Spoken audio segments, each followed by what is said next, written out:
Unspoken Issues. Ladies and gentlemen, welcome to another episode of the Unspoken Issues podcast. We are getting ready to jump into the Image universe. That's right. And this is actually going to be an event discussion where a lot of the Image heroes are coming together to face one threat. Now, there's a handful of events that happen in the Image hero universe.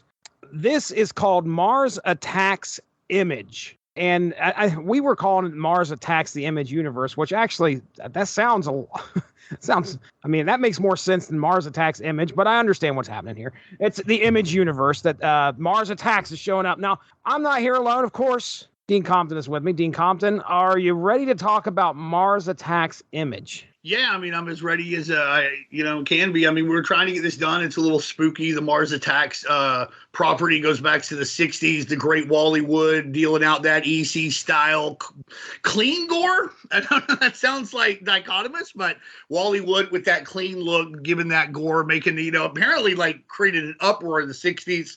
Fucking Mars Attacks is a great property. We obviously here, 90s comics. You can't talk 90s comics without talking Image, and you can't talk about Image without talking about those early days of the Image universe. So it seemed to fire on all cylinders for what we do here. Let me ask something, because I should know this, honestly. Is this a Topps Comics crossover? Because Mars Attacks, like, they had the line, they had the license, because Topps Cards owns Mars Attacks, but I don't know if they were still publishing comics at this time. Mars Attacks Image number 1 of 4, December of 96. First printing and out of business by then. All right, I was going to say, it does say Mars Attacks is a registered trademark of Topps Company. Right, there's not a mention of Topps on the front cover. Right. I couldn't remember, because Topps did Mars Attacks comics during the time when they did the Kirbyverse, the Dracula stuff, Jason versus Leatherface, X-Files, Xena, a few other things. And honestly, a company really worth looking at. The Magnolia Dracula stuff's really good to look at. Jason versus Leatherface, a lot of fun. X-Files, it's weird to think about now, but like the X-Files comic was hot. And not just like hot, like money-wise, but it was critically acclaimed, probably because there was too much oversight from the X-Files people. Apparently, it made it very late, but I'm getting off on a different subject. But, Topps has always owned Mars Attacks. It's neat to see they were just in the comics game. They were apparently out by this point. I wasn't sure quite when that line of demarcation was, but it's neat to see these aliens, bust into the Image universe. And this is also around the same time that Tim Burton is dropping the Mars Attacks movie. So I'm sure that didn't hurt, hey, let's get something out there that gets that property onto some comic book shelves, even if we're not publishing comic books anymore. And you can also tell that like Eric Larson and Gary Carlson and Keith Giffen like the Mars Attacks property and really wanted to play with it. So I think this has its ups and downs, but we're going to have fun talking about it. Right. The Mars Attacks movie came out December 13th of 1996. Like I said, the inside cover had it listed at December. I assume it was probably a month, maybe before that, or 2, maybe at the most, that it got the comic book released. So that's usually what you see. Regardless, yeah, you're right. It's tying in with, it's kind of jumping on that popularity of the film that's upcoming. It might have been right at the same time. Heck, you never know. But hey, you and I aren't alone, Dean. We got Darry. Did you know? Okay, so this is a 1996 comic book. Did you know much about Mars Attacks prior to the film or this comic? Did you know anything about it at all? No, I didn't know anything about Mars Attacks, but I bought this off the shelf because I was very excited for an Image crossover. The first issue's cover literally has Spawn, Savage Dragon, Fairchild, and Shadowhawk all together with someone with a cape in the background. This was exactly the type of comic I wanted, because I love the Image lineup. I was getting, at the very least, Dragon and Spawn regularly. And when I saw this, I was like, I want this. I don't really know what Mars Attacks is. Everyone else is saying it's kind of an older thing. That's fine. The movie was out at this time. I didn't really like the movie. I'm not the world's biggest Tim Burton fan, but this comic was great. I bought it off the shelf. I have read it since then, and it doesn't hold up 100%, but for the most part, it was a really enjoyable reread. That movie, I honestly think much like, it's funny when you think about it, because like when people talk about Tim Burton and like Batman, they're like, he made it serious, and he made the tone less campy. I'm like, have you seen Batman Returns?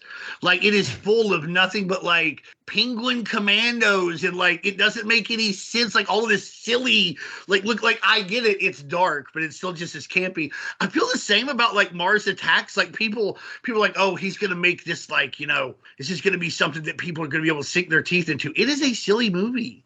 Yeah. It's a silly movie, and I think the Martians look good. Other than that, I can take or leave it. But the Martians look great, and that's really sort of like the Ghost Rider movie. That's most of what it is. Like, people shit on the Ghost Rider movies too, but I'm like, motherfucker, he drove that fucking flaming motorcycle up a building, and his skull was on fire, and that's why I'm here, and it looked fine, so I'm fine with most everything else.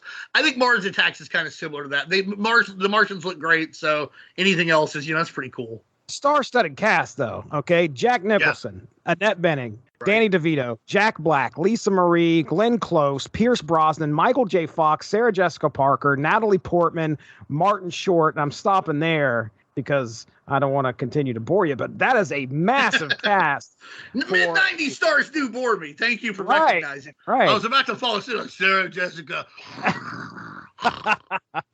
But I think that was one of the big things that I remember actually from this film was like how many freaking notable stars there were in it. I remember and act. I don't know why, but I still continue to see memes with that. And that didn't show up at all in the book, which is, I assume that's a movie thing. I don't know about if that's been around prior to. But, Mars Attacks has been around since the 60s. You mentioned Wally Wood. Yeah, Mars Attacks, I'm just hopping onto the wiki here. A trading card set released in 1962 by Topps. That's how long it's been around. And yeah, some of these cards, I love them. Yeah. Particularly for the time, like there's like ants like chopping people in half and shit. And like, you got to keep in mind, non-sports trading cards weren't a big thing at this time. So like they just put this out there. In fact, sports trading cards that weren't baseball cards weren't really a thing at this time. In fact, cards that weren't Topps cards weren't really a thing at this time. There are a few, Bowman existed prior, but it's mostly Topps. And so like they just put this fucking out there right next to like the 1962 Topps baseball card set, and they probably both cost a goddamn nickel. And like if you're a parent, you're probably like, oh, well, I got you some cards. This is different. And then your kid has a fucking heart attack because ants eat people, as it turns out. If they're big. I mean, the normal ants, it takes them a while. You need a lot of them to eat a person. But the giant ones, they just one. Oh yeah, they'll snap you in half. I remember like unless you have an oatmeal cream pie, like in Honey, I Shrunk the Kids. Then you have something to bargain with. I remember like in the late 80s, early 90s, they started kind of having a resurgence of not Mars Attacks, but more along the lines of like really gruesome kind of cards. Garbage Pail Kids. Pail Kids is probably the precursor to that. And then before that, there's a weird thing where I can't remember what it's called. Like it's about products, and instead of like Frosted Flakes, it would be wacky packages. Yeah, wacky packages. That's it. So like I think those are the things that start to, and also a proliferation of non-sports cards. In like 1990, you could get non-sports cards from everything from like Comic Images, like a Jim Lee set that was specialty only in a comic book store, to Desert Storm trading cards, like in a grocery store. At the auction, and there were 2 unopened boxes of Desert Storm cards there. Pro set, and there was another one. I saw some the other day when we went to the comic book store for my birthday, some unopened wax packs, and I'm like, I'm not paying for firsthand, let alone secondhand propaganda.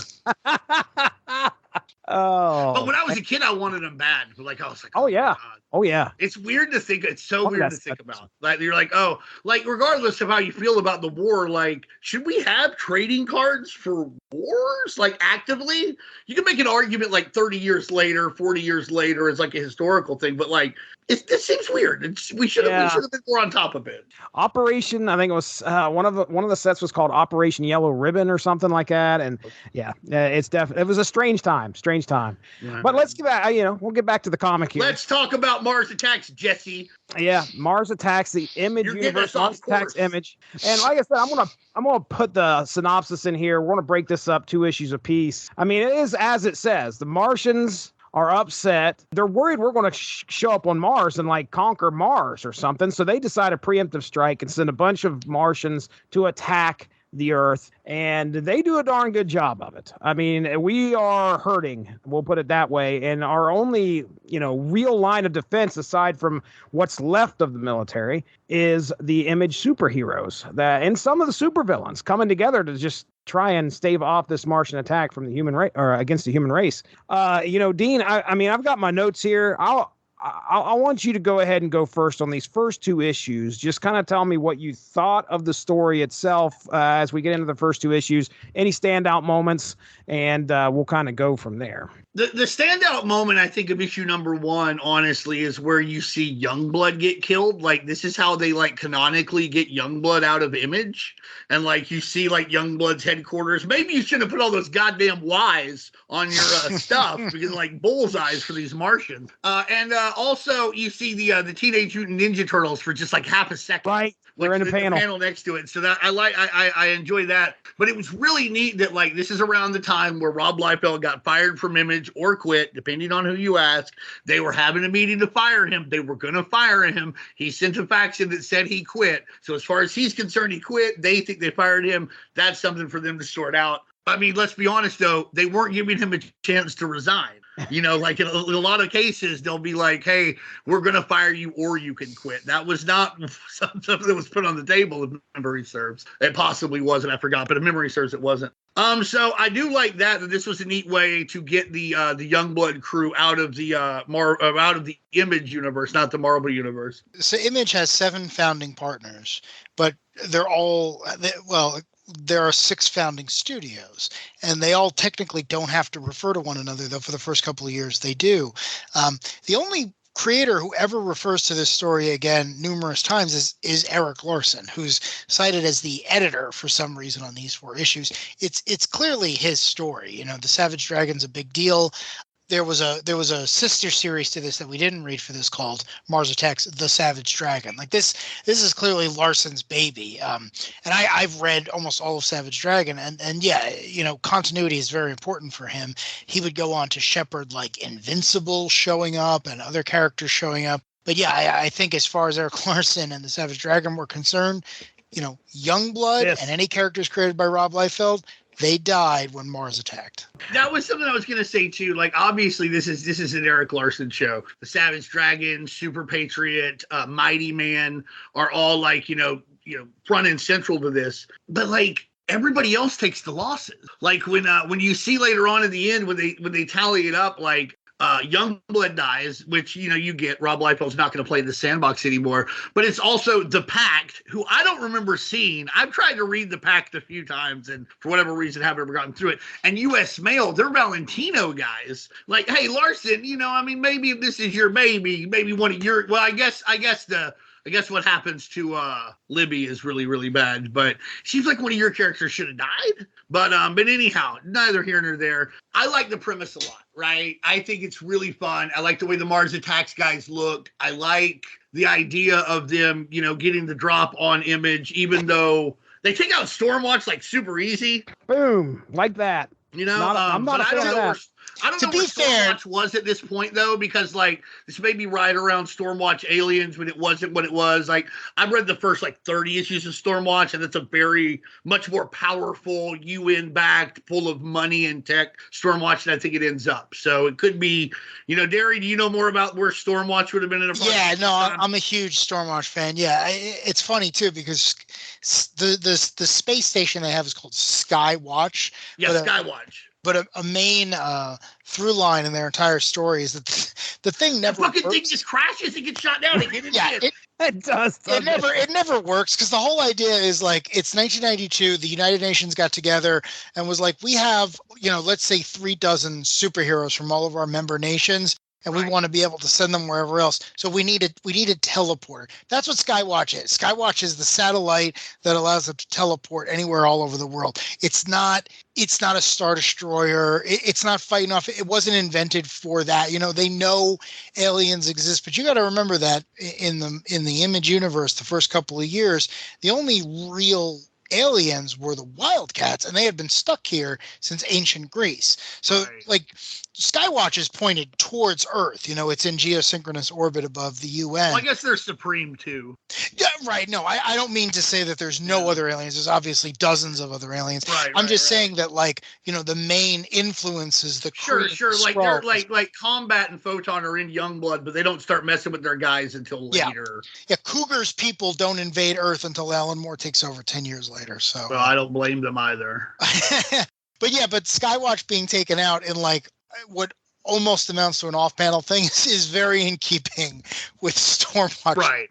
I'm more into like when I read Stormwatch, like the early Stormwatch, Skywatch doesn't get taken down, I think, until like issue 12 or 13 or so. And early on, they're just badass. Here is Jackson King walking around. He has muscles. He has guns. He has a helmet. Yeah. You know, half a helmet. You know, it's open half here. a helmet, right. Well, he's got a psionic blast people too. Yeah, that's he's right. not capable. You know, then you've got like Fuji and Hellstrike and Cannon and Diva, and they just look cool and they do cool shit. Fahrenheit, my favorite. Fahrenheit rules, right? Winter also. Pretty cool. Right. You know, I mean, so I just think that at this point in Stormwatch, because again, like I've read the first 25 or 30 issues, and where I left off. And I didn't leave off for any particular reason. Just sometimes I start reading something, I just read it until I'm tired of it. Where I left off, it was changing more into a less powered version of Stormwatch, which would eventually just get massacred by the aliens, right? The Xenomorphs. Well, sort of. I mean, Warren Ellis was told this book isn't selling, but we really enjoy it. And he's like, oh, well, it would be nice if I could make you guys some money. So he came up with the Authority. Right. How do I get from this book that is backed by the New World Order to the Authority, which is going to be, you know, my postmodern masterpiece? And the answer was, well, we have the aliens license for sale. Right. What do you want to do? And it's like, well, can I actually have them kill all the characters I'm not going to use? And Jim Lee, being Jim Lee, was like, yeah, fine. I already sold the whole thing to Time Warner. Go to town. Yeah, that's in the Stormwatch Aliens crossover. As far as I like the part where like Savage Dragon like backhands a fucking like Martian and just kills him. It's like it makes a noise like brat. I think it's the sound effect. And like honestly, almost everything in these 4 issues is just worth that moment. They mentioned in the first issue too that the Vicious Circles is going to help out their notorious Savage Dragon villains. I'm a big fan of that trope in these situations where in DC's Invasion, a lot of the villains help during the crisis. Several of the villains works with the heroes. Like, listen, I'm not going to be able to, there's no Chicago to take over if the Martians blow it all up. I think my only real issue here is just like, and I'll say this for the whole thing until maybe issue 4, man, there's just a lot of standing around. Other than Shadowhawk and Spawn, most of these guys just sort of stand around. And like, it's also weird to see like Stryker of Cyberforce, Jesse's absolute favorite. So he's finally getting to talk about Cyberforce officially. I don't have to force it in the way I force in the guy from Madison Square Garden with the knife. That guy can force his way anywhere. He's got a knife. He can use it as a weapon. Oh my gosh. He can get in there. Please, any creator out there, just do us a favor and do a 4-issue series on that guy. That's all we want, Alan Moore, Bill Sienkiewicz, another one of Jesse's favorites. Yes. The big numbers team reunited. If I had unlimited money, I would make the big numbers team do a spin-off comic of that guy from Carnage. Because I feel like just that guy. I don't want you to finish Big Numbers, possibly the greatest comic book of all time. I just want you to do a comic about this random guy. I will pay you whatever you want. And considering Alan Moore once did Spawn Wildcats, and I don't even know what Sienkiewicz is currently doing, I feel like they would be up for it. I feel like I could write them that check. Yeah, I mean, listen, Ted DiBiase said it best. Everybody's got a price. There's a number. Price. Even Alan Moore, and in Alan Moore's case, you'd probably be like, listen, I'll donate money to the Anarchist Magicians Foundation or whatever, like charity that he likes. That's the way you would get him, right? You're not going to pay him. He's got higher standards than that. Right. So, God damn it, I forgot what the fuck I was talking about, John. I am making that. I'm making that website, the Anarchist Magicians, the second we're done recording. It needs to be a prequel, okay? I want the last page, him going into the concerts. I want there to be additional material for a role-playing game like Watchmen, and that's the only canonical stuff there is. Like, that's it. I remember now, Cyberforce and a lot of guys who operate outside the law seem to be pretty chummy with the soldiers and cops in this, which is pretty interesting. I was so excited for this comic because I was like, I love Image, but I like crossovers. You know, when is Image going to give me the Infinity Gauntlet? And I saw a bunch of flying saucers. And you got this. Listen, this is 1996, 1997. Independence Day had just come out, right? Fair enough. You know, I'm a teenager. You're telling me a bunch of superheroes that I like. No. You're going to fight aliens? Why? I'll drop $195 for that. And listen, these things came with posters in the middle too. That's true, and the posters do look really good. They're nice. Yeah, they're vintage. Again, I'm an Eric Larson fan. If you're not an Eric Larson fan, you're probably not going to enjoy these issues. But if you're an Eric Larson fan, you get 4 good posters. So it's not a bad time.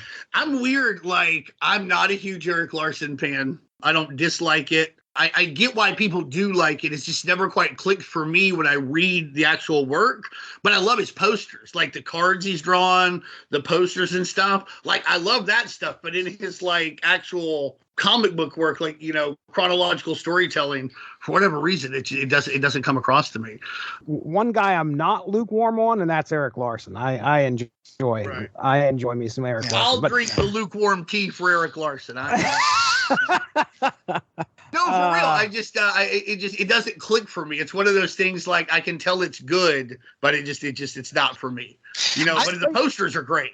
I think for Larson, for me, it comes down to, I knew I liked his stuff before I had ever really studied Kirby. But once you study Kirby, I can't see anything else from Larson. You know, there's that energy. The characters have to constantly be moving. But at the same time, you know, Larson only does the one comic. He just does Savage Dragon. As far as I know, it still comes out. So to your point, it's not always of the highest quality, but I still like it because I've been reading it for so long, and at this point, I know what he's going for. So I think I give him a lot of leeway. I don't know if I've ever mentioned this on the show before, but literally the first comic I ever read that I received that started this whole thing was an Eric Larson Amazing Spider-Man comic. So the man. So we have him to blame.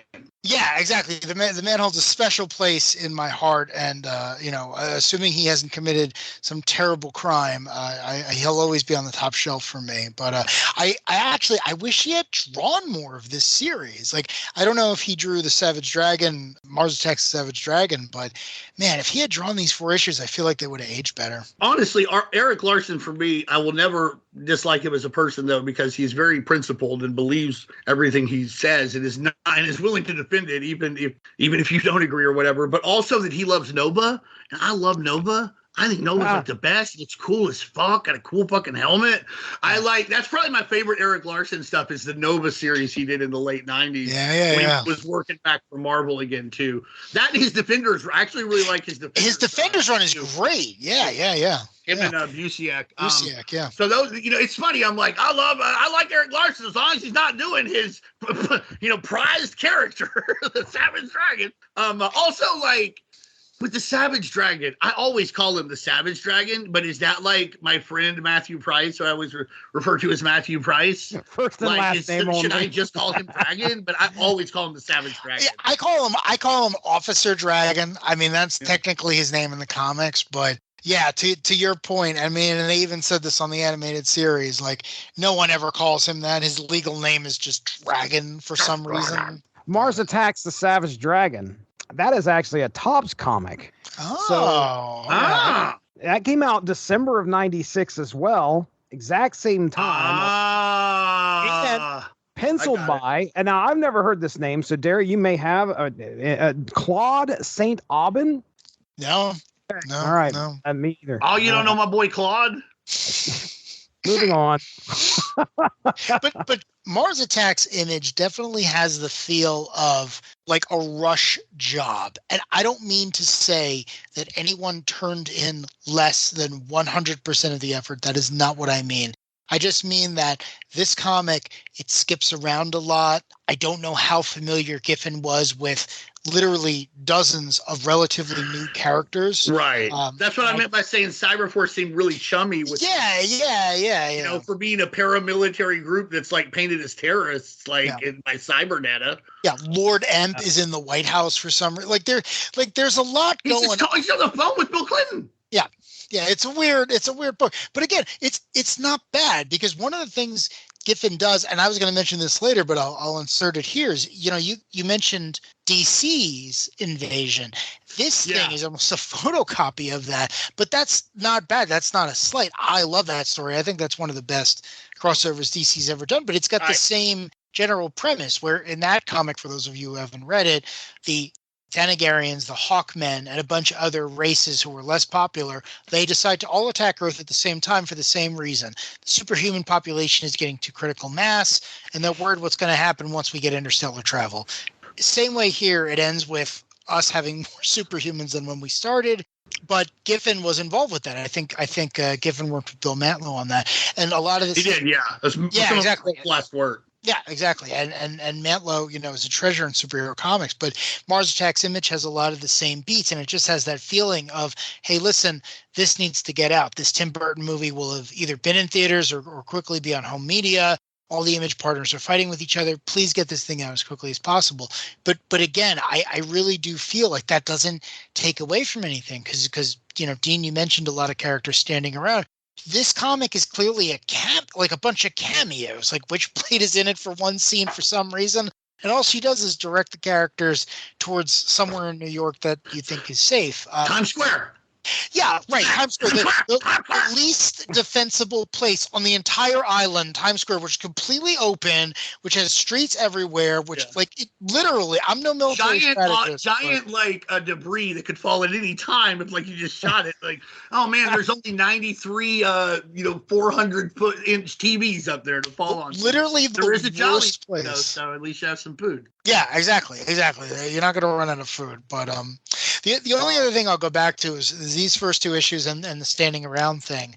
One of my favorite crossovers is Final Crisis from DC, and so Morrison, you're the one. I am the one person, and no one else I know likes that series, but it's me. Grant Morrison always talks about the fact that the story jumps around a lot, and that was intentional, because when you have this many characters and this much action, you can't focus on one for too long. You want to see everything else, and your brain kind of fills in the gaps, like when you're switching channels on a TV, or you used to back in the day. We're all old. And I get a similar feeling here, but I like it because Giffen doesn't focus on any one character for too long. He jumps around, and as a result, you get to see different perspectives of the entire battle. So when you get the real, pumped up President Pullman speech at the end, where it's like, oh, hey, we're going to fight the invaders off, you almost buy it because he's tricked you into knowing all the different characters, even though you didn't spend a lot of time with them. Or at least it worked on 12-year-old. Well, see, that's going back to what you said about it being like Invasion, that's part of my problem with it is and I do think it hits a lot of the same notes, and I do think it feels very similar, but it's like the Kids Bop version of Invasion. It's not quite there. It just doesn't quite land the same way it did. I think my big problem with the guys standing around, and I guess they were going for this, like you said, in more of a movie sense, not unlike Independence Day. But I'm used to superhero crossovers where at the end, they're all together. Here's Wetworks and Wildstar and Cyberforce, and they're all shoulder to shoulder. Like at the end of Endgame, where they're all fighting against the same guys, and they're all finally in the same place doing this. And without that, and it doesn't have that. It has, like you said, you see all the pockets of stuff, where these people are fighting. Without that, it doesn't land for me. And maybe I'm just basic. You know what I mean? I'm like, this doesn't use the normal trope, but I wanted that. This made me want that. And I feel like I didn't quite get it. I agree with you, but I think there's a reason for that, because I agree. I wanted that. I think this idea of the Image universe, it doesn't exist, right? So you think there's a meta reason for this? There's a meta, yeah, exactly. Okay. There's a meta reason behind this. This idea of the Image universe that I wanted and you guys wanted, it doesn't exist, because at the end of the day, the whole point of Image is the company only owns that logo. Everyone owns their own thing, and we see that here when his closest friends decide to murder Youngblood. Like, they could have very easily just not acknowledged the character, but this is a kind of pretty petty thing to do to a guy you used to work with, and from everything I've read was pretty instrumental in forming your cool company. But like this idea, they broke bread together. Yeah, they did a lot of stuff together. And whether or not I think Rob Liefeld is a good creator or a good person or whatever else, I mean, that's beside the point. Like, that's a pretty petty thing to do. You could have just not acknowledged him. But this idea of the Image universe doesn't really exist, right? Because I'll give you a perfect example. I'm a huge Spawn fan, and this book came out. Issue 4 comes out in 1997. 1997 would see the release of the Spawn movie, and for that movie, they had to replace the Youngblood Rob Liefeld character of Chapel with Jessica Priest. Chapel becomes Priest, a brand new character, because they no longer had access to the Rob Liefeld stuff. And it's this idea that, like, to contrast with the Marvel universe that would come later when it was adapted to screen, everything in the Image universe is owned by a separate person. Right. So Mars Attacks Image can never have that great good moment, because most of these characters, they're never going to interact again. Witchblade's never going to hang out with Cyberforce again. It's just maybe Witchblade could. Sylvestri owns both of them, right? Like a bad example. Excuse me. Not Cyberforce. I meant Wetworks. You are absolutely right. I've actually got a bunch of comics where Witchblade, the Darkness, and Ripclaw all hang out. So I do apologize for that. That's the triumvirate we've all been fucking waiting. Right. The Darkness is the best comic of all time, people. I'm just saying. I think it makes a good. You say that all the time. Like, Invincible's the best comic of all time. I do. I say that all the time. Best comic of all time. Slapstick, best comic of all time. Slapstick. Flair from Heroic Comics, best comic of all time. Team Anarchy, Dagger Comics, best comic of all time. That's Darry. No, you're not as bad as all that. But Slapstick is great. Slapstick is a good comic. Really great stuff. Yeah, I think that's a really awesome postmodern way to interpret this clash of intellectual property. But for me, I wanted Wetworks to stand side by side with Witchblade, whether they ever would again. And like, I wanted Impact to throw the Max into like a fucking, flying saucer, and this just doesn't happen. I will say that, like, you do get to see a lot of people do some cool stuff. I like the Mighty Man story, which is where, like, Mighty Man is actually, it's a take on the Captain Marvel Shazam, and, like, Mighty Man is actually a lady who's a nurse, and she's like, I gotta nurse these people. And I understand why she would be conflicted there, but ultimately, Barbaric and, who is that with Barbaric? Ricochet. They should to make the right choice, get them to make the right choice, and they turn into Mighty Man. And then, honestly, the way they portray it, if Mighty Man just had another 20 minutes, he'd have ended the whole fucking thing himself. And I really like that. It's a great treatment of one of my favorite pastiches of all time. I like the Mighty Man costume. I like the way, I like how seriously, like when Mighty Man shows up, like the world kind of almost stops. It's like, and just flying like literally through saucers. And great moments. Super Patriot, doesn't he get elected to lead the heroes in the first 2 issues? Does that happen in issue 2? I think that's issue 3.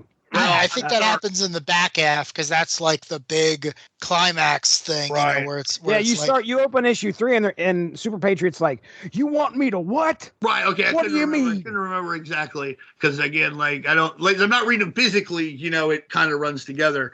So that's all I can really remember from issue 1 or 2. I'll be interested to hear your notes, and I will cut y'all off when I'm ready to talk. Well, that's whatever fine. You're saying, yeah. So that's go ahead, Jesse. Fine. All right. So another thing I wanted to say was I'll cut this. Go ahead.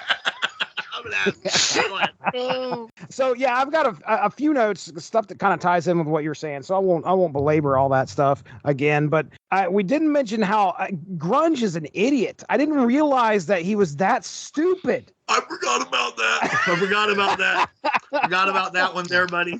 Like, he is an idiot. Just like, this is on all the channels. It must be fake.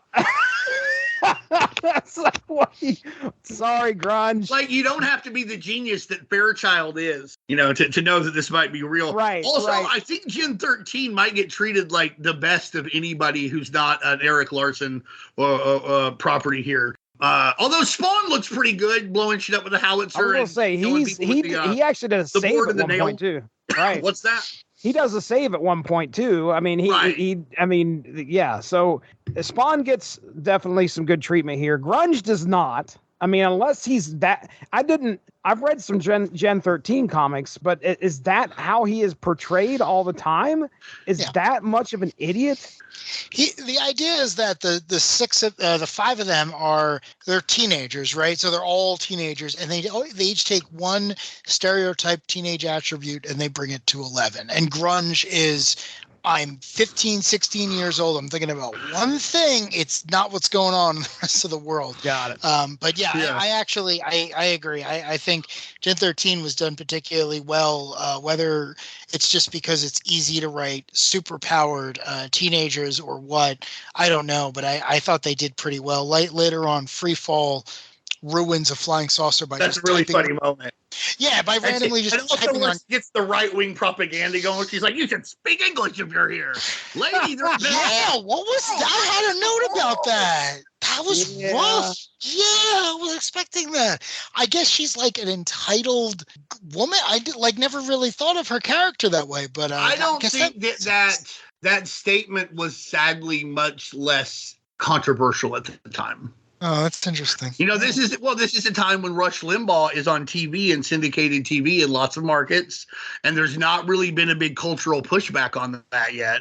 So, this was, growing up in Arkansas, y'all grew up somewhere different, but this was not an uncommon sentiment to hear, and people did not push back on it. And sadly, it is a sentiment that I would have made as an ignorant young man, dumber than grunge in many ways. But okay, let me ask you this: you said they're all one of these teenage stereotypes pushed to 11. So what's Fairchild because she does it all, right? Is she just the prom queen? Well, no. It's the opposite. Fairchild is to the point we were talking about before. Fairchild is Captain Marvel, right? Because Fairchild's origin is she's very smart and she's very shy and she's very self-conscious, and then she gets gen activated and she turns into Wonder Woman. She turns into being the strongest, most durable superhero in the Wildstorm universe. And I think that's a really interesting attribute because her defining characteristics are still she's smarter than everyone else. She's the team leader, which was a rarity at the time, but also she's a nerd, and I mean that in the classic. That's what I'm trying to get at. I don't mean prom queen just that, but when I went to school, our prom queen was also finished third in the class, was the captain of the basketball team. Also the one of the prettiest ladies, young ladies in the school. So I thought it was more like that. But we're talking about grunge. You're okay, he's the stoner guy from Fast Times at Ridgemont High. Yeah. What's Fairchild? Because she kind of defies it now because she's super hot, super cool, super smart. That's what I was like. Well, but she's still self-conscious. Okay, there you go. That's what I was. Yeah, to me, the defining characteristic of Fairchild isn't all those things you just listed, because it's still the fact that she's self-conscious. There's a great storyline once Wildstorm. So she is the epitome of teenage insecurity. Yes, that's what I would say her defining characteristic is. She woke up one day to look like Wonder Woman with red hair, but she would still say, okay, yes, but what if everyone is talking about me when I'm not there? What if I'm not good enough? What if I get abandoned by my teammates and everyone else? And so she overcompensates for that. Yeah, I would say her arc is that she has everything you would think she would want, but she is still incredibly insecure about that because she's the smartest person in the room 99 times out of 100. Yeah, no, I'm just asking because I haven't read a lot of Gen 13, and I can see what you're saying from appearance's sake, but you couldn't figure that out if you just looked at a J. Scott Campbell pin-up. No, and by the way, I'm not.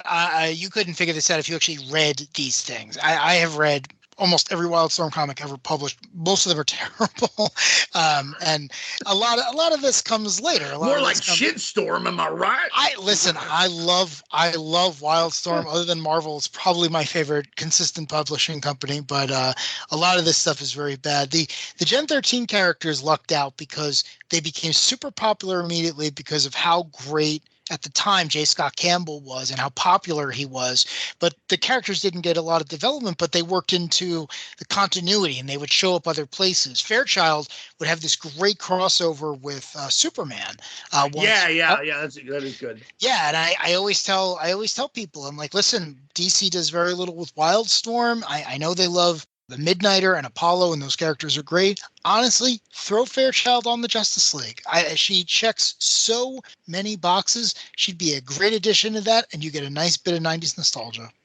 At least Teen Titans. Oh, yeah, fine. Great. I mean, like, no. I mean, I think Justice League, what you're saying is true there, but like, you know, if you're like, well, she's not quite Justice League ready. Was she ready for Teen Titans? You want to bring back Young Justice? Call it Gen Justice. If you told me the former leader of Gen 13 were leading Young Justice, that gets added to my pull list. I don't care who's writing or drawing it. That's beautiful. Wow. Well, unlucky you, that's coming out, and it's me doing both. I did have down here just to, again, support your point, Dean. Dragon is a hard ass throughout this whole thing.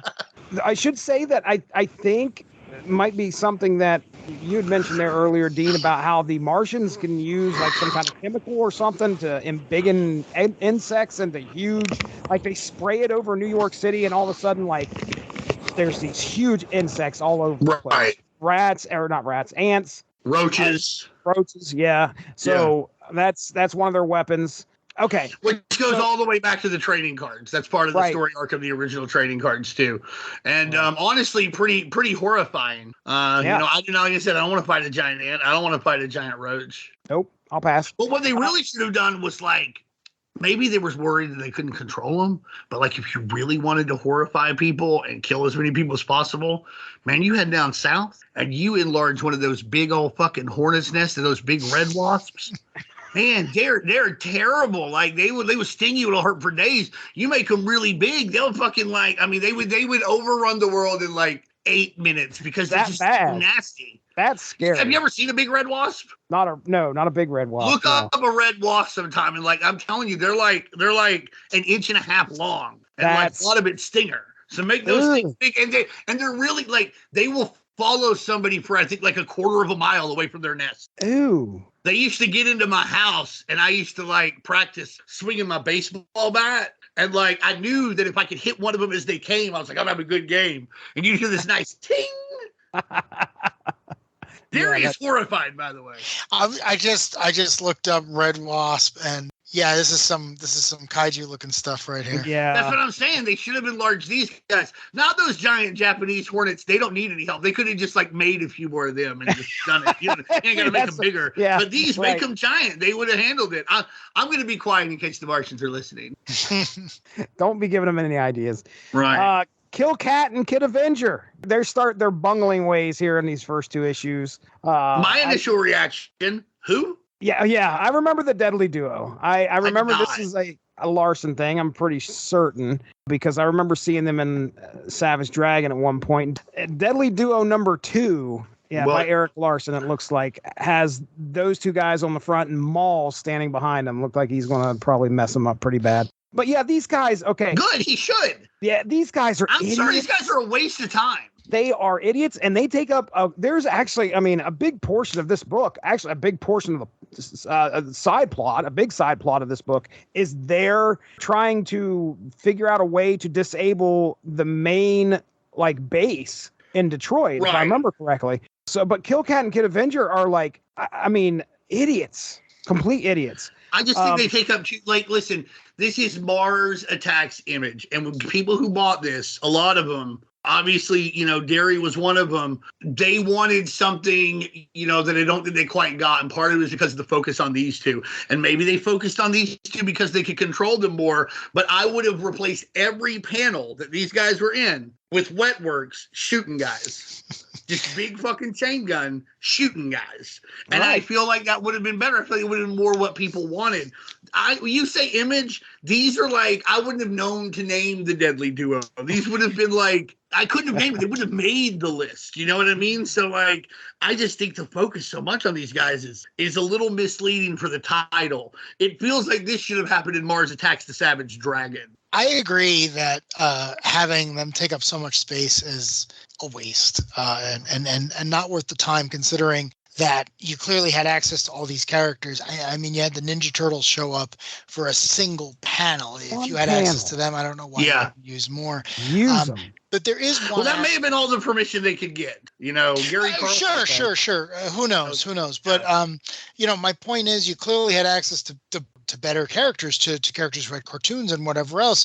And the main thrust of the back half is 5 characters that no one outside of us 3 are ever going to talk about ever again. You had the Deadly Duo, Super Patriots Kids, and Lab Man, who I'm sure we'll get to. But sadly, there is one interesting aspect about the Deadly Duo that I enjoyed back in the day and enjoyed again at the reread, is they're almost the R2 and 3PO of the adventure, right? They are not top tier superheroes. They are not going to have an HBO cartoon based on them or a big screen movie or anything like that. They're not joining Youngblood. They are superheroes from Detroit. Youngblood's dead, to be fair. No one's joining. Yes. You are absolutely right. There no longer is the ability to join Youngblood or Team Youngblood. But my point is, like, these 2 characters who are bad at being superheroes actually do save the day. So if you don't know that they're pre-existing characters from a book you haven't read and aren't going to read, they almost feel that, like, the droids are getting into trouble kind of vibe. Because in the second half of the book, Super Patriot, who's written to be this Captain America character, even says, like, I don't know why we're suddenly winning, but we have to press the advantage. And the reveal to the reader is that, well, one of the Deadly Duo figured out how to blow up the shield generator they didn't even know was there. So it's this thing of, like, well, if I'm going to follow the adventures of anyone, I'd like to be someone who is kind of low to the ground because they have the same stakes that I do. So I appreciate it from that point of view, but I agree with both of you. A complete waste of pages. I would have rather seen more from Super Patriots Kids earlier, because when they have the Martians, like, rape Libby, which is what happens, I don't like it. I don't think you could make it worthwhile, but, like, in a way, it's almost like that character just shows up for that to happen. If you could have had some subplots going on in 1 or 2 with those 2, maybe I would care more, if that makes sense. Instead of it just being like, oh, so this is what we're doing now. You're like, oh, this is terrible. This is a character I care a lot about. And you might care a lot about this character if you're reading Savage Dragon. This motherfucker wasn't. So this is, so you probably should have given me more reason for that horrible event to mean more than just seeming like a horrible thing to happen to a lady in a superhero story, which I don't have to tell y'all is something that, like, people, the creators just like to do for whatever reason for a long time. And that's how it comes across later, because I don't know who she is or know much about her. I agree, and you make a really good point. Super Patriots Kids are Justice and Liberty. They're characters I don't know anything about. And if they had been the primary POV characters through most of the 4 issues, you could have given them a lot of the exposition, a lot of the other stuff.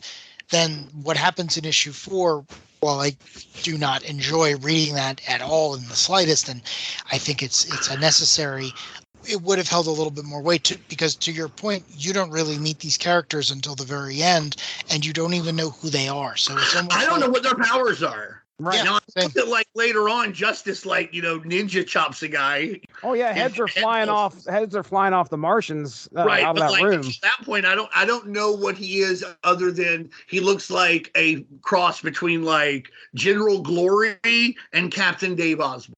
Yeah. Nice, very nice. You got to take those Captain Dave Osborne references where you can get them. Where you can get them. Yeah, I agree. Might have been Super Dave. I can't remember. Anyhow, it doesn't matter. Y'all know who I mean. I know who you meant. I'm with you. I'm with you on this journey. Weird way to end issue 2, if that is the actual ending, because who knows? I don't know if we're missing a page or not. With a big close-up on Bill Clinton's eye, and then that's it. Like, I was just like, I mean, I understand. It's a pretty dire situation. We're getting that across. Bill Clinton is hiding in whatever the place is called, Cheyenne something. It should just be NORAD. It's weird that, like, they don't know NORAD. Right. But regardless, Bill Clinton is sitting there. Maybe NORAD doesn't exist in the Image universe that got attacked by the Martians, where there's no longer a young blood. I really do think that Keith Giffen wrote this like on his way to hand it in. So I think he couldn't remember the word for like NORAD, and he was just like, it's in Cheyenne Mountain, right? Yeah, let's do that. Yeah, that sounds good. That sounds good. He had his invasion scripts like on one knee, and on the other knee he was frantically penciling in like, put character that makes sense here, because he had never read Wetworks before. I've never read Wetworks before. I'm not faulting him for that, but so that's too bad. It's a masterpiece. I guarantee you, it'd be your next favorite book. I like Will. It would be. Listen. It could be Cyberforce for you, the way Cyberforce is. Yeah. Yeah. No, honestly, not a masterpiece, but like it looks good, and some guys have giant guns and they shoot werewolves. So if you like Wildcats, you'll like it. I know their premises aren't the same, but like as far as just wild action with good looking art, that's what it is. That's what it is. Sounds good. Less covert, more action. That's all Same the notes team. I I mentioned this before, but I really, truly love the insert poster for issue number 2. It is drawn by Eric Larson, and it features a scene that never appears in the comic. And I had this thing hanging on my wall for at least 10 years. It's Dragon, Spawn, Fairchild, Shadowhawk, and maybe a few other characters. They're all in New York because you see the Empire State Building in the background. The entire city is being destroyed by what is clearly the laser from Independence Day, and the ships that are flying around them do not in any way resemble the flying saucers from Mars Attacks. So it's just one of these things where it's like, I don't know if Larson drew this before the book was finalized or after, and he didn't care, but the image is great, and everyone should get it and put it on their wall. But that's the thing. That's the moment I'm waiting for in the goddamn book. That moment never happened, and that's the moment I want. Like, yeah.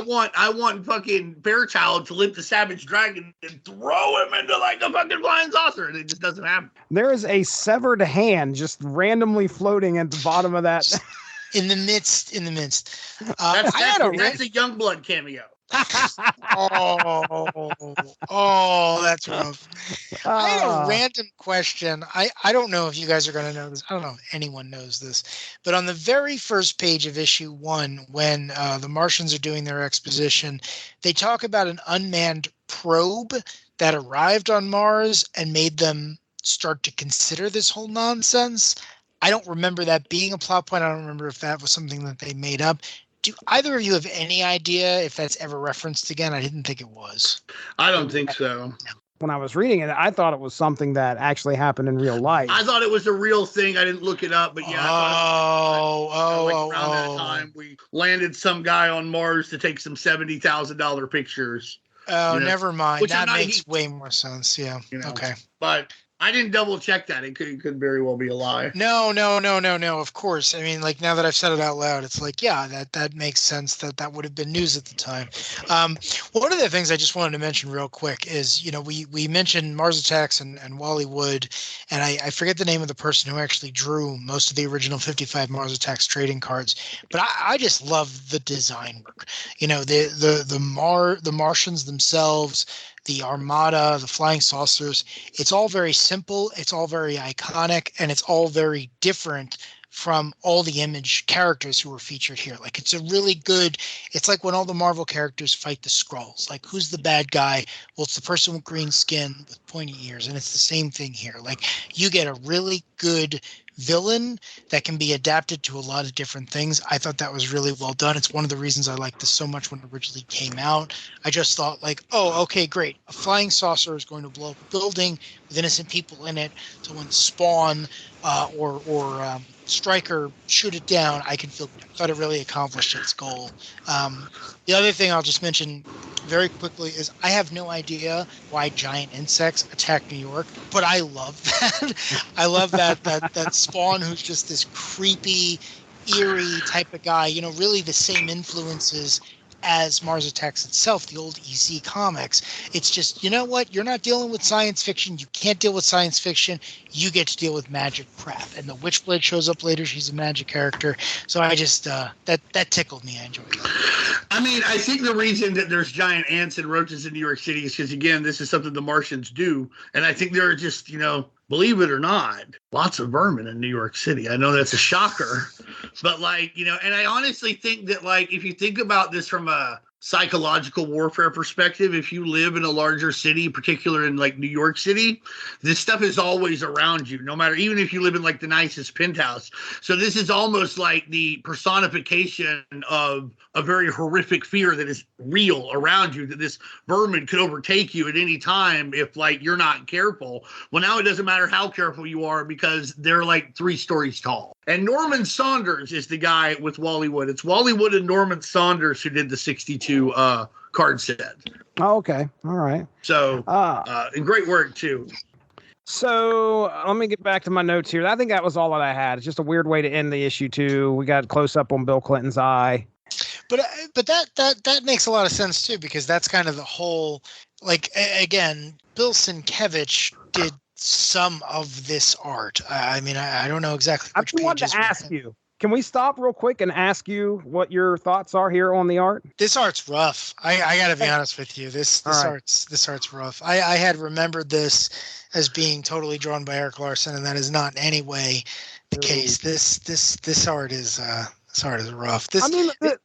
There's a couple of splash pages that are just focused on one person. When we get multiple people involved, it really takes a downturn. But when you clearly I'm at the second page of issue 1 where you got a full page of one of the Martians pointing and directing, and that looks good in my opinion. If what we're surmising is correct and they were rushing this story, I think the art looks a little rushed as well. I also think it looks like they were trying to tap into it's almost like an Eric Larson meets the Battle Chasers Joe Madureira. I can't pronounce the gentleman's last name. Joey Mad. Joey Mad. It looks like they're going for some kind of amalgamation between those styles, and I don't think they quite get there. I don't think the art is terrible, but I've certainly seen better art. Okay. I feel like this is one of the first times that someone, whoever was drawing this book, decided I need to show Spawn in the daylight, because in Spawn's own book, he almost always goes out at night. Right. And, I was reading this and I was like, why does Spawn look so different? And I realized, because he has high contrast, because he's well lit, because the reds are popping, the green of his eyes are popping, the white on his mask. It's like he's running around like an actual superhero as opposed to a creature of the night. I just really appreciated that, because there's so many issues of his solo series where McFarlane and Capullo and others would just draw him basically as part of the background scenery, that actually seeing him here as just a straight up superhero, even if it's only for a couple of pages, was kind of rewarding, because it's oh yeah, that is what he would look like, running alongside Freak Force and Cyberforce. So. Yeah, too bad he wasn't driving the Spawn mobile. Oh, if only. The Spawnmobile, the greatest vehicle in image continuity. Spawnmobile. The Spawnmobile. I love it. That series was great, because Spawn had a car for some reason, but his arch enemy Violator also had a motorcycle, because just God bless the 90s. God bless it. Let me start with my notes here on issues 3 and 4. So yeah, we talked about Super Patriot. We opened the book with Super Patriot having an issue with leading. Some guy by the name of Jake shows up. So anybody want to shed some light on? Obviously, he's somebody that's been an antagonist to Super Patriot, but I don't know the specifics. Anybody know the specifics? Maybe if you've been reading, I've never read Freak Force. I've read the first 2 issues a couple times. I don't know who this guy is. There's definitely some animosity. Yeah. So Jake shows up in here for all you fans of Jake. Jake from State Farm. He's very mad about it. Justice, Liberty, the Deadly Duo, and Lab Man. So I want to know, did you know about this guy? You know who this dude is? No, I knew nothing. Okay. I knew who he was when I saw him. All right, tell me about it. Once I looked at a picture of him, I don't know anything other than I was like, oh, that is a magic guy. I remember seeing him on some Fox special, because that's what Fox showed then. The CW does it now, that Penn and Teller Pula. Well, and Masters of Illusion, which is just putting ladies in boxes. That's the only trick those guys do on that show. Put a lady in a box, stab some swords, open the box, she's not there, pull the swords out, now she's back. This guy did a show on one or a bit on one of those type of shows on Fox. I remember seeing him. That's it though. I just recognized the hair, because if you don't think I immediately went to YouTube and watched some of what Lab Man does, which looked really kooky and crazy, but I did notice that the first one I looked at was, I think, from the Fox special. This is a real person that had a comic book. Rudy Kobe. That's Rudy, and then Kobe spelled Coby. Rudy Kobe's Lab Man. He's one of these guys that's helping out the Deadly Duo and Justice and Libby. I had no idea this existed. Me neither. There are comics. This guy is an actual dude. It was so funny because when I typed in, he like wrote his comics, right? So he wrote his own comics. It was weird because I type in his name and I'm trying to find the comic, and this real guy shows up and he looks like the dude in the comic, and I'm like, what the hell is going on here? So to find out that this guy actually exists and is part of this comic, but he's played off. Of course, he was a comedian as well in real life, and in this, he's pretty much he's played off as kind of a joke, and he definitely belongs with the Deadly Duo, in my opinion. Why is his name Lab Man? Because he wears a lab coat. He does like weird experiments. Okay, so he looks like that's part of his act. All right. It's complete nonsense, but it's also one of the things that the Image universe could do that the other guys couldn't. Because Image's whole thing was like, hey, do you have an idea for a comic? Are you going to produce it yourself? Great, we will publish it. And, for this random summer in 1996, 1997, we will also have you fight a bunch of Martian invaders. And this guy showed up, and this guy was like, yeah, you know what? Why not? Why not, right? I mean, listen, I can't imagine he would have shown up. Talk about an evening at the Improv. Why not? You're going to do the work. You're going to show up. And Eric Larson was probably like, yeah, why not? Okay, you might be on TV. You might be a big deal. Let me throw you in. And again, it's like he's got one thing to do. He's got to get them into the mothership. He does that very well. And then that's it. It's not like we're forced to go with him on this great journey. They are wondering if he is trying to run off at one point, but he's like, no, I'm trying to find a way out for all of us. And but yeah, he gets them in there, and he tries to get them out according to him. He does eventually get them out. It takes him a little bit, but like when they escape their cell, it's because he figured out how to do it. Okay, way to go, Lab Man. He says there's a line where they're like, "It took you long enough." He's like, "It's Martian technology." I gotta be on his side about that. Like, he didn't have an Apple computer like Jeff Goldblum did in Independence Day, which would somehow effortlessly interface with this stuff. Yeah. All he had was his hair, his dream, and a joke. Yeah, that's the best part about the Image universe is like anyone who even thinks they could be a superhero, they get at least one shot. It's the barrier to entry is very low, and I'm about it. And also the stakes are real because a bunch of people in this comic get murdered. Maybe none of the marquee characters.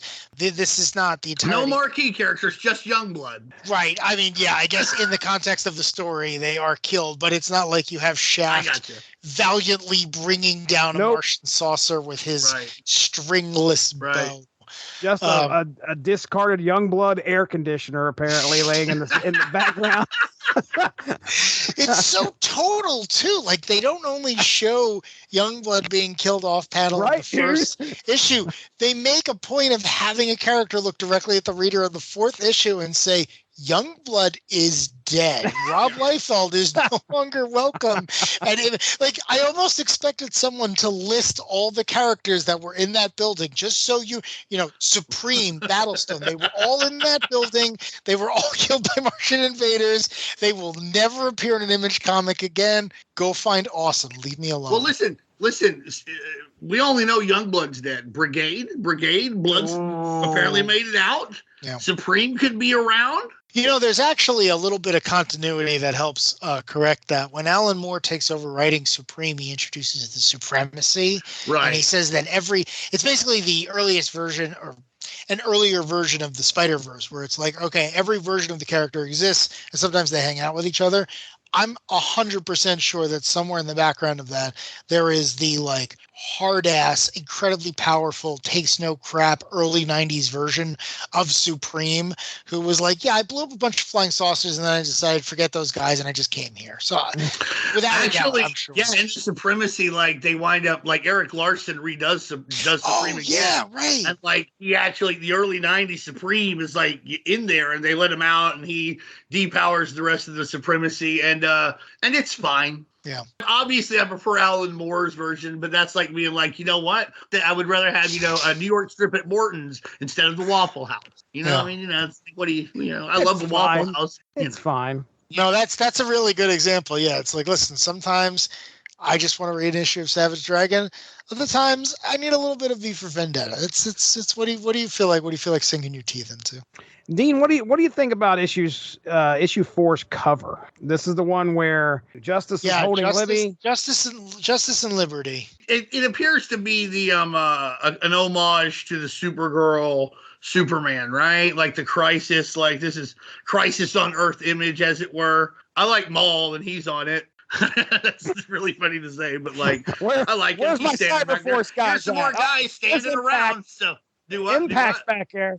Right. The Capitol's burning, which is interesting because in issue 4, U.S. mail dies protecting the U.S. Constitution, which is, I guess it's supposed to be poetic, but I'm so jaded now. I'm like, why did the Martians want it? It's just a goddamn piece of paper to them, right? Like, what do they care? Like, you know, I mean, like, was this like a moral victory? But U.S. mail dies being a U.S. mail, I guess. You definitely feel it, though, a little bit. Super Patriot, or I think, who is it? It's Backlash that discovers him, right? Yeah, Backlash. And he's like, I man, can't believe bodies this. everywhere. Bodies everywhere, and finds him back. Like, what's he? Oh, man. The U.S. mail. He just killed 93 Martians. But, like, why didn't he leave with it? I would have left with it. I'd have found something else. But I like the Capitol burning on there because it evokes that image. Obviously, it's trying to play, like I said, it's playing on that Supergirl, Superman, George Perez image, and it's supposed to, we're all supposed to feel, this tremendous sense of loss, which I would have had I known any more about Liberty. As it is, I think it's a good cover. I think it's very representative of what happens in the issue. I would buy that at $1, Ben, on the cover alone. All right. Buy that. All right. I like it. I like it. So I would have bought it off the shelf because it was number 4. If the other 3 weren't there, I'm like, I'm not hopping into this. I hear that. Oh, so my next note is, oh man, poor Liberty. Oh, so, Jesus. The Martians capture Killcat, well, the deadly duo, Justice, Liberty, and Labman. We already kind of talked about that, but they take Liberty off, and Justice is like, as they're trying to escape, he's trying to find out where she's at, and then he finally finds her, but what he finds is that she has been subject to some Martian experiments. They make it very clear that she is just raped again and again. This is not ambivalent. At one point, they're talking about, like, can't believe these volunteers coming in here for this bestiality. The real alien stories, a lot of people say they're probed. They get, like, sexually explored, etc. That's a common thing. I think this is it. I think it makes sense within that context, but it's really just a horrific scene that, the aliens had already killed, according to, like, their fucking, like, numbers, like 68% of the planet or something. Right, and they destroyed like 70% of the livestock, so there's going to be a famine when this is done. Like, all this shit. Like, I don't need this to, like, know how terrible the aliens are at this point. And honestly, you could just hint that this could happen without doing it to, tie into all those alien UFO stories like we saw in Unsolved Mysteries. No, I think it's gratuitous and just pretty much unnecessary, and just it really, really hasn't aged well, especially considering I don't know much about her. Then all she is afterwards is catatonic. It seems to be for no other reason, although Darry, knowing more about its continuity, apparently does have somewhat more of a reason. I don't think it's justifiable, but somewhat more of one. But it almost just seems so that her brother and dad and people will feel things, but we should already feel things. Young blood is dead. And I mean, I don't mean like they were America's heroes. Like, they're celebrities. Like, when celebrities die or when soldiers die, we go nuts over it. Everybody should have already been sad enough. And then in addition to the hundreds of millions of casualties, and also the casual racism in this is weird, where they're like, the Chinese peasants think they're gods. What was that about? What are you talking about? Oh my God, that was so weird. Why is this here? What the fuck's going on here? It just... I don't know much about Chinese mythology, but that sounds like, they'll just lay down and die because they think, it sounds like a bunch of hooey. More like that'd be what some weird-ass New Age cult like the fucking Heaven's Gate people here in America did. You know what I mean? We don't have to blame this on, like, Chinese peasants. Just say some nut-ass people in North Dakota did. You know what I mean? Like, what are we doing? Yeah. Anyhow, that's an aside. But, so we have some bad misogyny and some casual racism in the comic, and I kind of put them together. But the misogyny is definitely the worst. It's not a good couple pages, and it's very triggering for people. And it's hard for me to recommend that anybody read this because of it, just because that part's very triggering. All right. Darry, you'd said that this does set up some continuity afterwards, though, right? Yeah, so years later, the Savage Dragon continuity is reset when a villain called Dark Lord shows up, and does a bunch of shenanigans and whatever. And the big reveal in that story is that Dark Lord is the child of Liberty and the Martians, and it grows up to be basically the dark side of the Savage Dragon universe, if I'm remembering this correctly.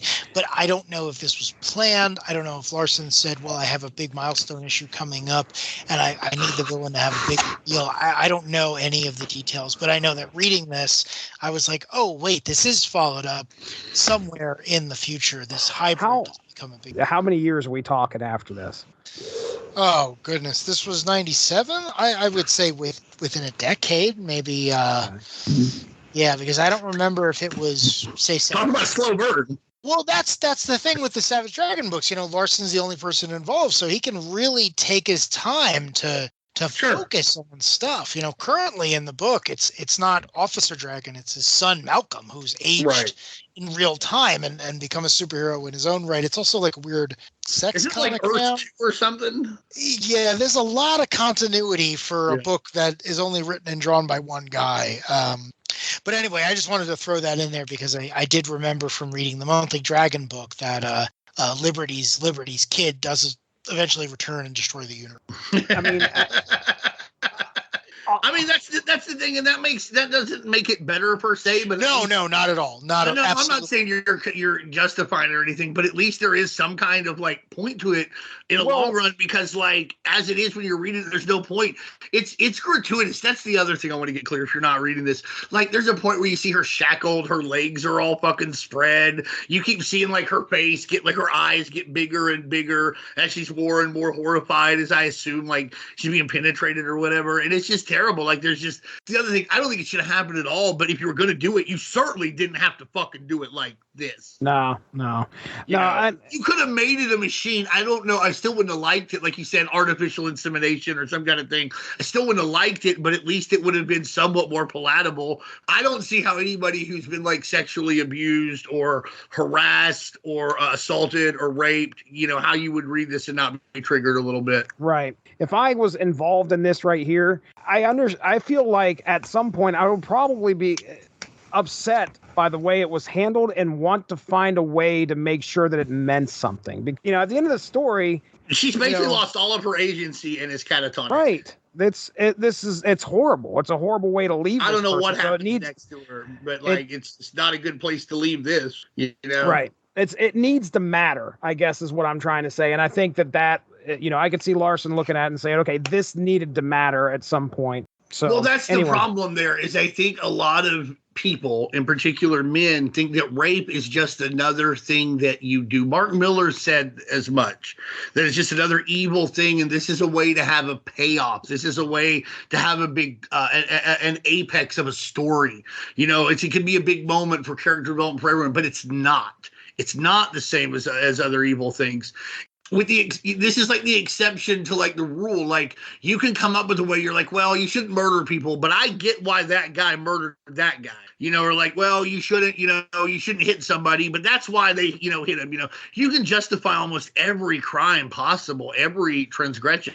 That's not one of them. Can you imagine being like, listen, I don't think you should rape me, but I get why no, you can't fucking say it. It doesn't work that way. It's not the same as other things. It's not. And you can't just drop it into a story so that it feels more mature, so it feels like a big moment to show how evil the Martians are or whatever. Like I just don't think it's necessary. If you're going to do it, it should matter and it should pay off. I'm not saying you can never have rape in a story, but goddamn, why is there a rape in this story that's a fucking crossover between trading cards and superheroes? No shit. Okay, like what are we fucking talking about here? It doesn't even have a for mature readers thing slapped on it or anything. You're not even like this is a general audience. It's $2, man. What the fuck are you trying to fucking fool? You're not even. There's no point. There's nothing artistic to it. Honestly, it just seems it seems weird. Like you said, they felt like this was a big moment, but it's gratuitous to me. And honestly, like I said, I can't really recommend this for these. You take these pages out, and even, you know, if they mentioned it off panel and the same thing had happened, I would like it. I could still in good heart good naturally recommended. As it is, I'm like, well, read it, but don't look at those 2 pages if you've ever had any of these kind of problems, because it'll haunt you a little bit. Well, Darry, I want you to tell me what you thought of our conclusion here. Savage Dragon made his way to Mars. I thought this was such a great action movie way of ending things.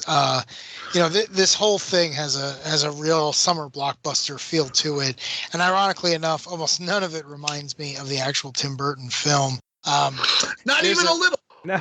Yeah, honestly, other than the visuals, there's very little overlap there. In issue 3, before we get to the Savage Dragon great moment, they actually have Super Patriot giving like the big, powerful speech of all the characters, all the cameos, everyone getting together. I even see Mr. Majestic and okay, Mr. Majestic. Why was he up there with Mighty Man fucking everything up? This is a Superman guy. What's he waiting for? This can't possibly be the case. But did anyone else notice that they seem to have drawn in Prototype? I didn't see that. If you look at the there's panels on in issue 3. I think it might just be Heatwave. I think they might have similar costumes. But when I was they could look similar in like a very small, because Prototype's got that helmet that kind of has the the, I don't know how to say it, like the face part of it's not his face, but it's like dark. And Heatwave has that stuff around him that kind of the place where he would have the dark part of his helmet is Heatwave's face. Yeah. Maybe that's it. I saw Wildstar there though, and that was pretty cool. I like Wildstar. Yeah, Wildstar. There's a panel where it's Wildstar and Star together fighting something else. Hey, yeah. It's the Star Brothers. Finally. Anyway. David and Christy, the Brinkleys United. I thought that was great. I'm a sucker for that type of stuff. I still watch it. I still watch Independence Day, the movie, once a year, and I love this. I love the idea of Super Patriot, who's the Eric Larson version of Captain America, getting up there and saying, "Listen, we all know why we're here. There's no question about that. You know what you have to do. Get to it because it's worth doing." And then it's just you can hear the music swell as all these relatively new superheroes save the world. And then I love that you get to the 4th issue and it's just, what has the dragon, ostensibly the main hero in this whole crossover, done? He has gone to their homeworld because he has a friend who can teleport, and he has just wrecked everything. And I love that part. What a great image way of putting the bow on it.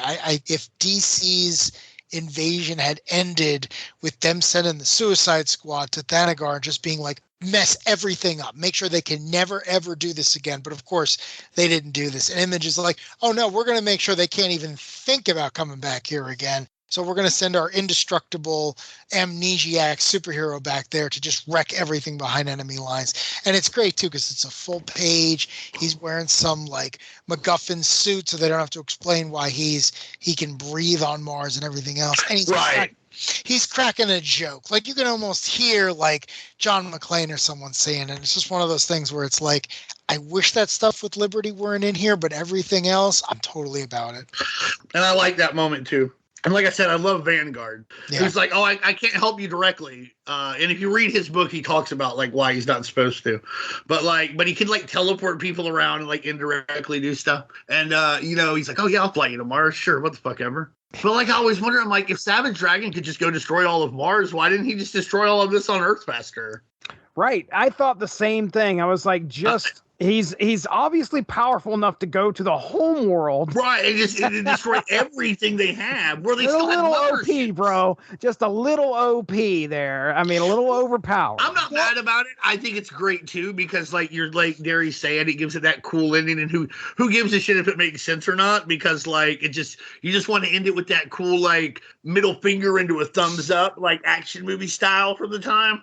But I did think that when I saw like, oh, that's cool. He fucked them all up in Mars. Why didn't he just fuck them up on Earth to begin with? Well, yeah, but the way you got to think about it is Earth is the front line. So it's the equivalent of saying, am I strong enough to go to the front lines of a battlefield and destroy all the equipment and the soldiers that I encounter? Well, no, probably not. But if you send me to the Pentagon, I could probably, do some damage. That's how I was looking at it, because the original premise in issue 1 is, well, why are the Martians attacking Earth now? Well, it's because they don't have a space fleet, right? They don't really, maybe they don't know about Vanguard. They don't know how powerful these guys are. Certainly there's nothing preventing Mighty Man, Mr. Majestic, and Supreme from pushing Mars into the sun. So the telemetry is not that great. But I kind of read it as like you're sending someone behind enemy lines and hoping for the best. And Dragon's the best person to do that because as much as you hurt him, he can always regrow. So yeah, no, I got it. No, I'm not. It was more just. Here's the thing. It sounds like he destroyed all of Mars, but what he probably only destroyed was their command center. Right. Yeah, right. I see him like, but like the way they're talking, because they're like, "Come in, Mars, Mars," and so it's just like, why do that? Also, I'll give him this too. Early on, they have force fields here, and and so he couldn't do it here, because there are too many force fields there. They probably had fewer of them once he got behind him. But kudos to Vanguard. What a guy. I hope he got some gas money from Savage Dragon. Yeah, they're also like, they're underground, right? Like the whole Martian civilization is underground. Yeah. They're clearly experimenting with complicated reproduction. Like, you don't know. There might only be. Jesus Christ. I'm just saying, they might not, they might be at a point in their evolutionary development where they don't have a very big population, and maybe this giant Chicago man with a fin shows up, and at first they're like, "Hey, are you our deposed emperor?" "Oh, you're not? Okay, cool." And then he's like, "I'm gonna murder everyone because you guys wrecked the loop." I ought to tweet Rob Liefeld and ask him about Youngblood in this issue and be like, "Hey, what do you think of Mars Attacks and how they treated Youngblood, Rob?" He will fucking block you. He'll think that you're being an asshole. Yeah. That's why I'll never do it. I don't want to be blocked. But like, I too would like to know what he thought about this, because it's utterly unnecessary. Like Darry said, you can just go on. You don't have to put this in here. At the same time, as weird as this is going to sound, I don't think Eric Larson, I don't think these guys meant anything bad by it. It was just like, I don't even think it was like a ha fuck you. It was more like, hey, they're not going to be around anymore. It's kind of like a loser, like Bret Hart's going to WCW. He should put somebody over before he leaves. Where these guys aren't going to be around, let's get these Martians over. They're not going to affect anything. We're going to kill them, and go on. I don't even know that. Like I said, I don't think we know there was any maliciousness intended there. I'm sure it was fun. Like the same way you kind of elbow your guys, like, we give each other a hard time on here. Right. But I don't think that there was like hatred involved. It's not like they draw on all the characters being murdered in a all heads on spikes and stuff. I mean, it almost makes sense in the context, as I think Dean mentioned before. Youngblood is the premier super team, and they're celebrities. Like, they're loud. Yeah, they're well known. They're government funded. They're like the big bad guys. If you're going to attack Earth, it's like, I should probably take out them first before I do anything. You might not even know about Shadowhawk or Cyberforce. Wildcats, part of their fucking name is covert. You know what I mean? Like, they don't. Like, the idea is that, like, they're not out there in front of God and everybody. Now, Dragon is. He's a cop, and you know what I mean. But like, he doesn't have a big headquarters. He'd go after the cop shop anyway, whether he was there or not. Does Shadowhawk have any powers? No, not that I know. I didn't think so. Okay. I think there's like different iterations of him. There may be one that has, because I think there's some Shadowhawk time. I'll learn more out of that later, but I didn't think that each iteration like got a special power. No. This one for sure doesn't. This one for sure is his only power is like, telling the military to, leave him alone because he's going to go save some people while they fuck around. Yeah. And there's a lot of that. There's a lot of like the Witchblade Max moment, which, that's a really fun moment. But like the Max is like, go to Times Square. Why? I don't know. It reminds me of the Dawn of the Dead scene. They're at the harbor, and the other cops are leaving. The people will be on the helicopter, and the cops in the boat are like, yeah, we're going to try and get to some islands. And they're like, what island? It's like, any island. Just any. And so it's like, go to Times Square. Why? Is it safe there? I don't know. It's a place to go. They're digging in. I love the Max in this comic because it's so obvious that no one had any idea what the Max was, and they were just like, it's not even. He's only like semi-real, right? Yeah, like, that's the other thing. What's happening here? Right. If you've read the Max books, it's like, wait, does this even make sense with his comic? But again, Keith had to okay it or he wouldn't be here. Yeah, it's a minor quibble. I like seeing him in there because to Dean's point earlier, like, I do like seeing the various characters interact, and this had to be the only time Witchblade met Max. But again, I got figures of both of them, so I was happy to see it. Right. Finally, your headcanon becomes real. The moment. Well, Witchblade had to be like a rookie too, because she only premiered in '97. So good for Silvestri for being like, hey, I don't really care about Cyberforce. Could you put this broad in here like as quickly as possible? And they were like, yeah, sure. That's not too long after this. She gets a show, right? 2000 TNT, something like that. Yancey Butler, yes sir, Yeah. yes sir. When I worked at Turner, TNT still had like a poster of Witchblade in there. They had this poster to like 2007. Being canceled for like 5 fucking years, man. Honestly, this is going to sound weird. I'm always making such weird like pop culture analogies. But in a lot of ways, this is almost like a Smiths album because it feels a lot less like an album. Their albums felt more like collections of singles. This feels a lot less like a big story and more like a bunch of little moments that they put together that somehow kind of resolve, a whole thing. It feels like the Shadowhawk Spawn moment, the Shadowhawk with the Cyberforce military moment, the Spawn save Cyberforce moment. I'm not saying there's no narrative, but it almost feels like these moments are packed in under the narrative, whether they go seamlessly or not. Listen, I think it's a perfectly enjoyable comic other than the gratuitous rape scene, which, is like, other than that, how'd you enjoy the movie, Mrs. Lincoln? Like I said, if you're aware of it and you want to try it, there's a very large content warning here, but it's like Darry's been saying, it's the only time you're going to see a lot of these guys talk to each other. It's always a lot of fun to see various superheroes get together. It's worth it for a lot of the little cameos. Like I said, I marked out just as much, to see the little Ninja Turtle or the little Ninja Turtles cameo or the Wildstar moment. Or even when they mentioned that the Pact died. I'm like, oh, wow, somebody remembers the Pact besides me. Great. It's a cool, neat little series. I don't think it ever quite comes together, and I think it has that big strike against it. But there are definitely worse ways to spend a little time, especially if you enjoy the heroes of this era, or if you just like seeing the Martians of Mars Attacks, because honestly, when they get drawn, they're drawn very well here. And I think about at least 80% of their appeal is in their aesthetic. Right. So pure 90s, baby. Pure 90s here. And, I don't think we talked about this, but in some ways, this is like 96. This is like the last gasp of old Image. Image is going to be a lot different in 98 in a lot of ways. This is kind of like that last time where it ever feels like there was ever an Image universe, at least consistently, So it's a neat little piece of history in that regard, too. Also, bringing it all together, the one thing I'll always appreciate more than anything is when you see a character use an accessory, and there is Spawn killing a giant ant and cockroach with a board with a nail in it, and I have nothing but respect for that. I love it when I love it when I see a character use an accessory. I loved it when I would read the G.I. Joe comics and Repeater had his M60, but Leatherneck had his M16 over under with the A2 grenade launcher, and you could see them drawn differently. I was like, oh yeah, I've got that. So I like that too. So your mileage may vary. I'm not going to read this again for the reasons I stated, but it's not it's not terrible for any reasons. A lot of fun house ads. Enjoy that. Yeah. I just hopped onto Robotech Wiki here. No, I'm just kidding.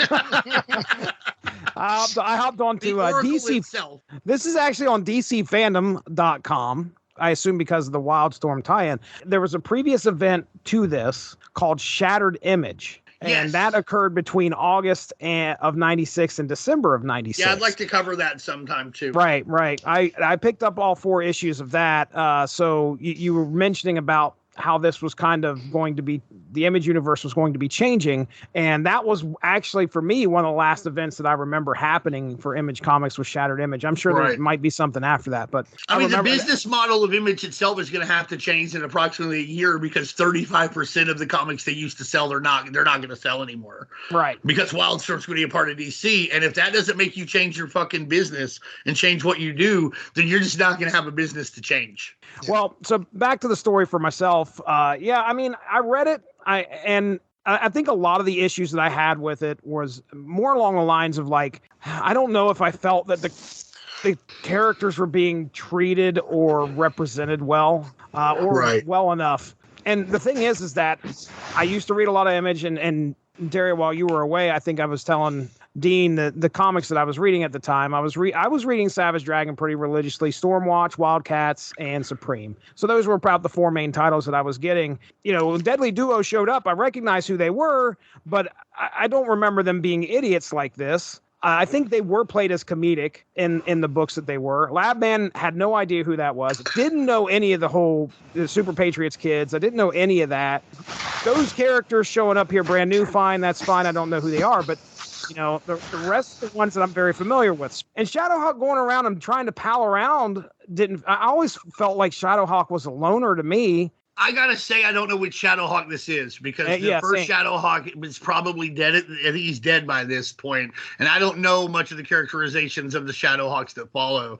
So if it was like the new Shadowhawk from the Kurt Busiek book and stuff, this could be more in line with his characterization. But I agree with you. The Shadowhawk I'm more familiar with, not really what's up, to the point where, like you said, you know, you're like the Savage Dragon. He's asking Dragon for a handshake. And then I showed you, you know, Shadowhawk Volume 1, Number 4, where Savage Dragon's beating the shit out of Shadowhawk. And I'm like, yeah, right. The Dragon sure shakes hands weird. And let me say this about the what is it, the Deadly Duo? The Deadly Duo. That's another part of the rape scene that really hurts, is the next page, they're joking about a genocide. Yeah. You know, I mean, like, so we've just seen this terrible thing happen, and now you're making jokes about how you killed all of Detroit. And like, I'm like, and so it's bad in 2 ways. Number one, under normal circumstances, I could probably let the joke slide, but you just showed me rape, so now you're making a genocide joke. Congratulations. Number 2, oh, so you're joking 3 panels after this horrific rape. Thank you. They made a joke about the rape. Oh, shit, that's right. Yeah, Labman goes, gag, you don't suppose they, and then Kid Avenger goes, it's not what I would have done with a lab rat. That's right. That's right. That's just, you don't have to do this. Yeah. I think that's even bad for the time, you know? Darry, we're shitting all over this. Listen, I'm with you guys. I enjoyed it very much. But yeah, that scene at the end, it's tacked on. It doesn't add anything to the overarching story. You could skip those pages and not really, unfortunately, know anything had happened. And yeah, as a result of that, it's really difficult for me to recommend it. But, you know, it sucks because this is one of the few times you're going to see all these characters meet, even if it's for only a couple of brief cameos. But yeah, that ending, that's rough for everyone involved. I could see the appeal, Darry, for sure. You know, just like you said, back in the day, you see all the characters on this cover. These guys are coming together. They're going to be facing one big threat. And finally, our Image universe might be an actual Image universe. But then you find out, as you just said, and that was a well thought out, well explained, like it didn't exist. It never did. Yeah, no, that's really spot on. You know, I mean, you're right. There's no such thing as the Image universe. There just is there are these characters and they've apparently interacted, and what's canon and what isn't is up to the individual creators. And that works the same way with like reprint rights, from what I understand. Like Todd can reprint Spawn, whatever. Doesn't matter who's in it. Like that was part of the deals. They were like, if Stormwatch was in Spawn, he could reprint it. I don't know that they ever were. But like those are the kind of deals they kept, which also falls in line with it's really not necessarily 6 universes, but it's 6 character houses that sometimes visit each other. There's 2 comics of Wildcats on the DC Infinite app that actually feature, I think, Cyberforce characters. And it's for the rules you're saying. It's like they crossed over with the Wildcats, and it was with the assumption that, like, hey, if I ever reprint these, I'm not calling Mark Silvestri up to get his permission. Like, they appeared in my book. I have permission in the Wildcats. Right. And it wouldn't surprise you if some money goes to Silvestri for it, but that's all been sorted out. Oh, yeah, sure. Ago, you know, just to make it easier. And it's one of the smart things they did, and one of the smarter things they did, considering there are 7 of them. And I don't think you would ever start a company with 7 fucking bosses. Like, you know, if you know, like they did. But, you know, kudos to them for getting that part right. Mighty Man is not a character with a ton of appearances, but they are great. They're just a great take on the Captain Marvel premise. You see a little bit of the character here. You see some of the more interesting things about them, whereas, you know, the original Captain Marvel Shazam was a young boy Billy. Here, and it's more complicated if you read the Savage Dragon book, but Mighty Man, the Shazam stand-in, is actually a young female nurse, and there's a really cool storyline for that. And if no one's read that before and you're thinking about it, I won't spoil it, but it is great. It's a great Captain Marvel story. And seeing that character here and really be in their element and really kind of save the world is incredibly rewarding. And Mighty Man's a character that's in the Big Bang stuff too. That's really good. That Gary Carlson, who scripted this, writes, Big Bang, and didn't create Mighty Man, but was a co-creator of a lot of the Big Bang characters. And when you see Mighty Man show up in the Big Bang comics, it's a treat as well. I think we've reached the end of our discussion here. Anything left unsaid though before we get into plugs? No, it's all been spoken. Nothing was left unspoken. Oh, unspoken issues have been spoken. I like it. All right. Well, that, my friends, was Mars Attacks Image. And we went for way longer than I thought we'd ever go for this 4-issue series. Listen, if you want more of this, there's plenty more of this here on the Source Material Comics feed. But we're going to go ahead and get into plugs. Dean Compton, tell them about the Unspoken Decade, sir. Yeah, go read us over at the UnspokenDecade.com, all 90s, all the time. We're on Facebook, been posting a lot of cool stuff there. Simbi Fan does a lot of the posting there. Over at Twitter, I'm about to start looking at the 1991 Marvel card set. I did 94 and 90, but I think we'll do 91 card by card because it is my absolute favorite Marvel card set of all time, and it is the bridge that I crossed to get into comic books. So check that out. That's at Unspoken Decade on Twitter. I'm gonna make Darry Wait come and like every one of them, put a heart on every single one. So how about that? So you want to come by? I need you to come look and make sure there is at least one heart on all of them. So very nice. Yeah, for myself, hey, listen, like I said, more Unspoken Issues right here on the Source Material Comics feed. Also, the Source Material Comics podcast. Go check out myself and Mark Radulich talking World War III. The last takes place in week 50 of DC's 52. The Martian Manhunter story, and we weren't the kindest to it. We'll just put it that way, and it's a real quick podcast. Trust me, we're not getting into everything that's happening. It was probably maybe 30 minutes long. I think that's about it. I don't really have much else I want to plug here. I don't have my calendar in front of me, but certain that you can go back in the archive and listen to us discussing 18 chapters of Valiant's Unity. It's out there, folks. And your time will be absolute. It will be. Well, that being said, that's Dean Compton. That's Darry Wait. I'm Jesse Starcher. We'll be talking to you soon. Have a good one. Bye-bye. Thanks for joining us.